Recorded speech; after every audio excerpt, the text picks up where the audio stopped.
Dissect. I'm here with White House reporters Jonathan Weisman of the Wall Street Journal and Washington Post's Michael Shear. Jonathan, I want to start with you. This week we tried to figure out what happened with these AIG bonuses. Who knew what, when? What do we know at the end of the week? At the end of the week, we certainly know that Tim Geithner knew about this at least 2 weeks ago. And it didn't blow up, of course, until he got that final call from AIG on last Tuesday night saying, you know what, these bonuses are going through.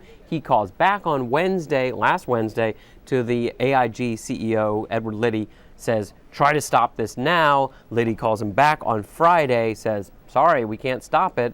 Geithner basically green lights it on Friday. The whole thing blows up over the weekend.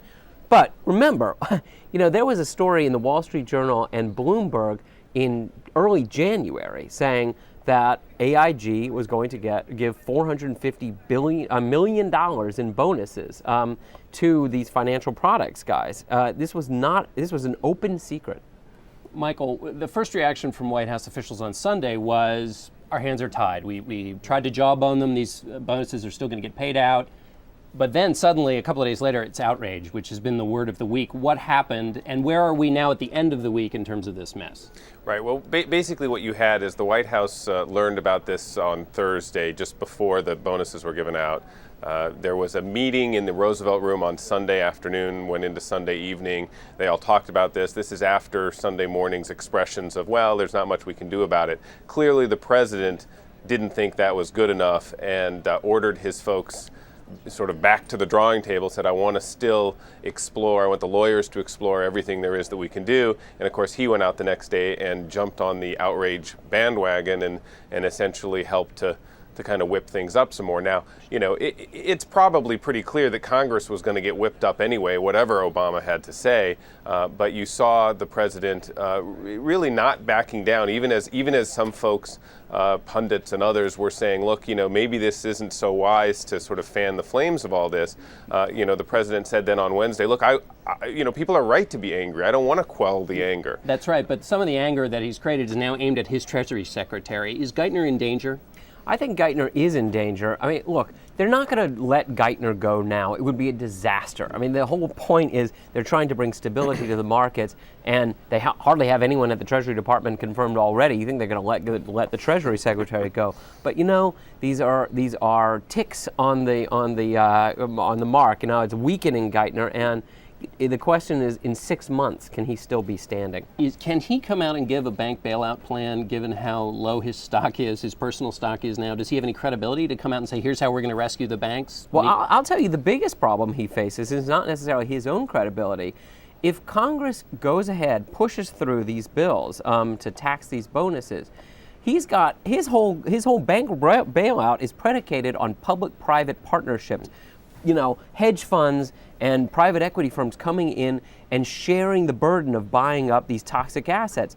And right now, they're ready to flee. Right. But Geithner's going to have a whole hard time getting a lot of people participating in the program. Right, Jonathan, I agree. But remember one thing about Barack Obama and his team, and that is that they operate best in this sort of calm mode, that when everybody around them is sort of predicting disaster and that the world is going to come to an end, whether that world involves his campaign and whether his campaign was going to fall apart when the bitter comments were surfaced or the race issues came up. I mean, what they do is they sort of look past the current crisis to the sort of end game, and they try to sort of manage the current crisis in a way that won't affect the end game. And so you have a sort of sense of calm at the White House that this too shall pass. They'll get past whatever the problems are, fundamentally with the bank bailout, and I think you'll see the Obama people trying over the next few days to kind of move on. But this clearly was not. I mean, this week began. It's supposed to be about talking about the budget, and it was supposed to be about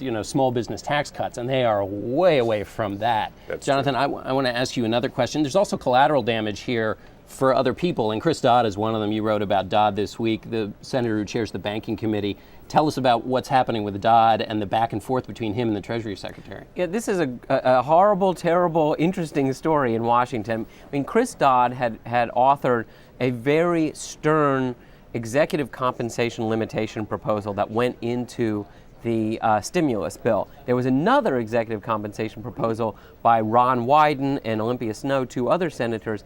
Those compensation proposals specifically went back and taxed bonuses of TARP recipients, of bailout funds, even though it was retroactive. Now, the administration was openly opposed to these things. We wrote in January about how Tim Geithner and Larry Summers, the director of the National Economic Council, were up on the Hill trying to water down, trying to do something about these executive compensation proposals. In closed-door meetings, negotiations between the House and the Senate, the Wyden proposal on bonuses was yanked out completely, and the proposal that Dodd had, which would have capped total salaries, had a provision inserted that said that this provision does not impact existing contracts. And that's the provision through which AIG was driven, and Dodd is in a tough spot politically. That's right. Dodd is running for re-election next year, but he's already running. I mean, right now, he's got this guy Rob Simmons, a former Republican congressman from Connecticut, declaring against him. The polls look like he's in trouble.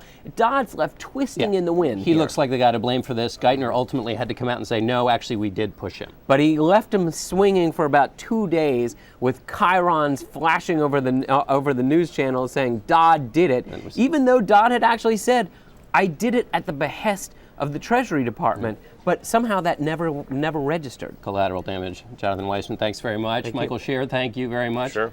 You're watching Washington Unplugged on CBSNews.com.